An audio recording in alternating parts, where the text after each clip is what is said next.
Now we have the last three stanzas of the poem to read. The rest of the poem is about the poet's reconciliation with his loss and a realization that the loss can be recompensed, if not restored.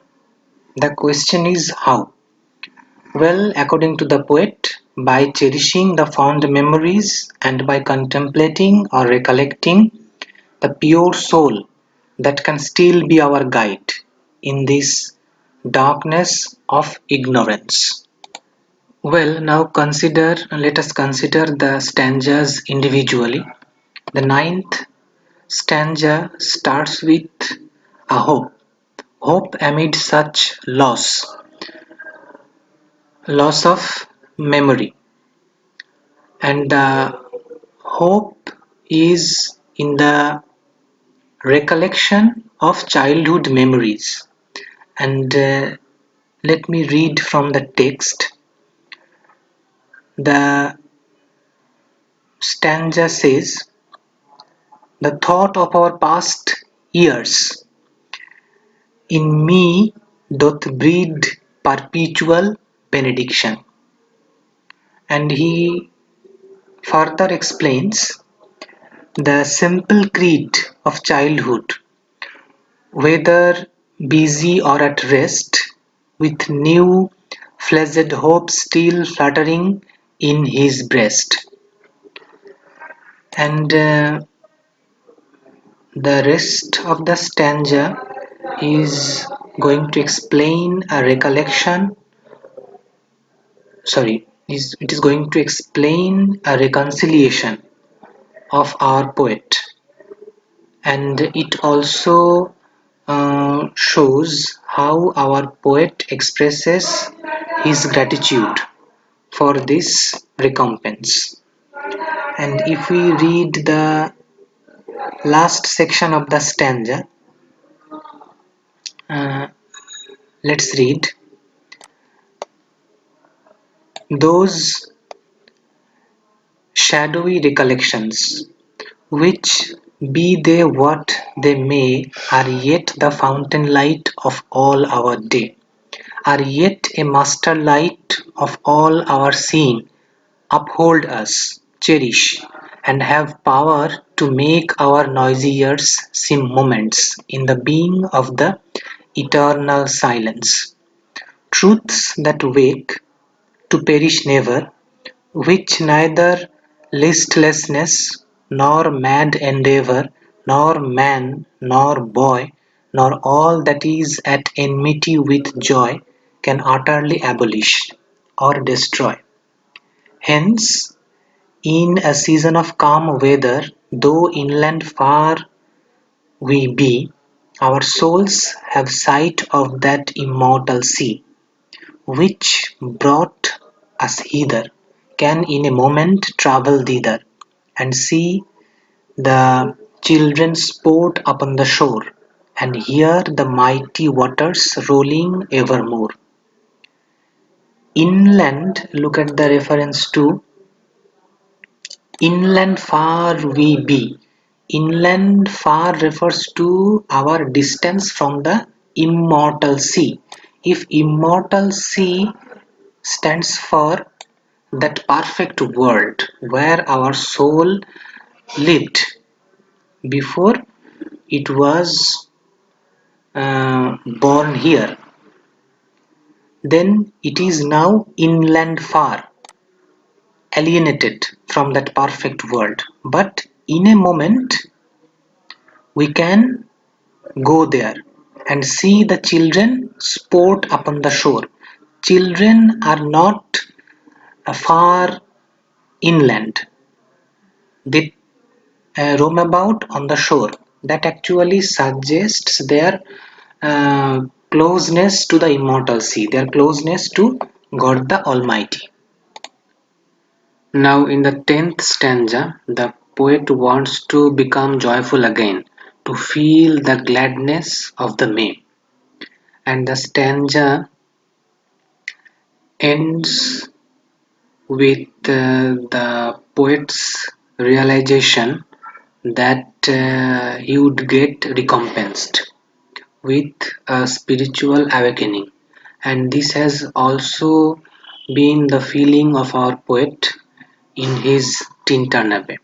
Well, read the concluding part of the stanza so that we can see how he gets recompensed. Here we are. What though the radiance which was once so bright be now forever taken from my sight?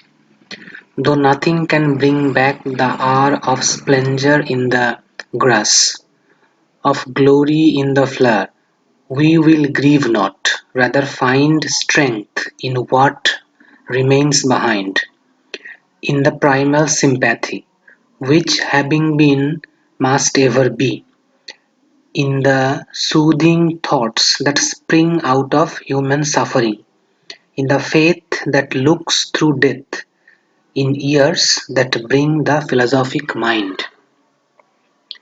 In Tintanape, we heard Wordsworth talking about the still sad music of humanity.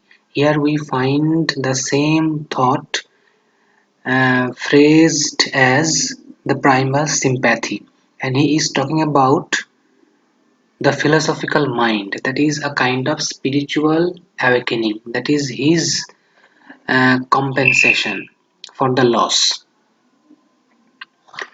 Now, the last stanza, which is mostly about the poet's gratitude for this recompense, and he is able to overcome his loss, and that is why he does not hesitate at all to voice his gratitude.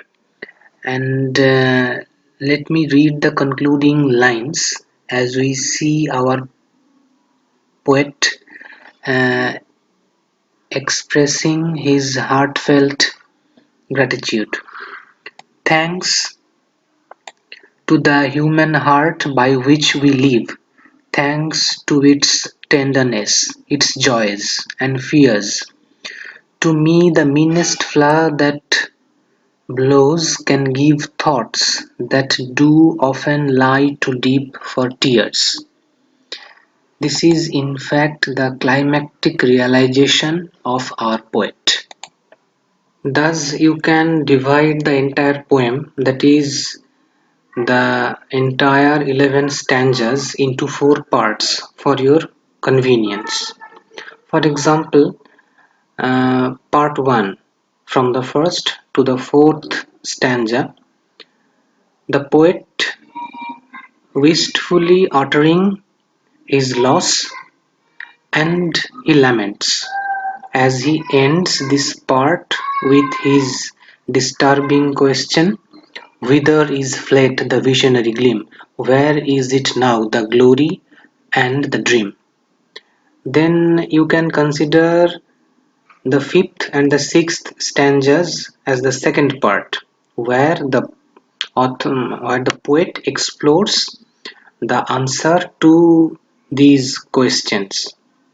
The third part comprises the seventh and the eighth stanzas, where we get a vision of a 6-year-old boy, and the poet contemplates through the growth of this boy the loss of childhood and the way adulthood could recompense that loss.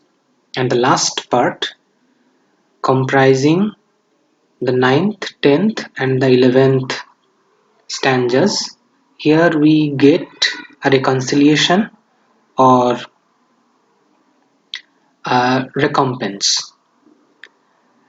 And the entire poem is in the form of an intimation or a declaration, ending with a graceful and grateful acceptance of change.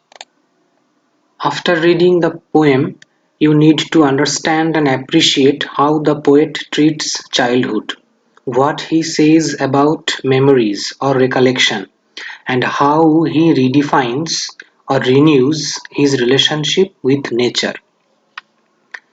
So the transcendental feeling expressed in Tintanabe is reiterated here again through a mystical contemplation on the loss of childhood innocence and a reconciliation with that loss as the poet keeps faith in the power of memory and recollection.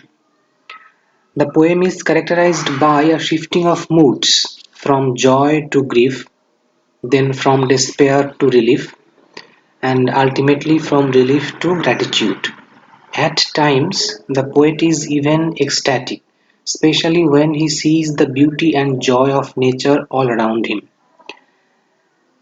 and he can't help playing the priest of nature. Thus, our poem becomes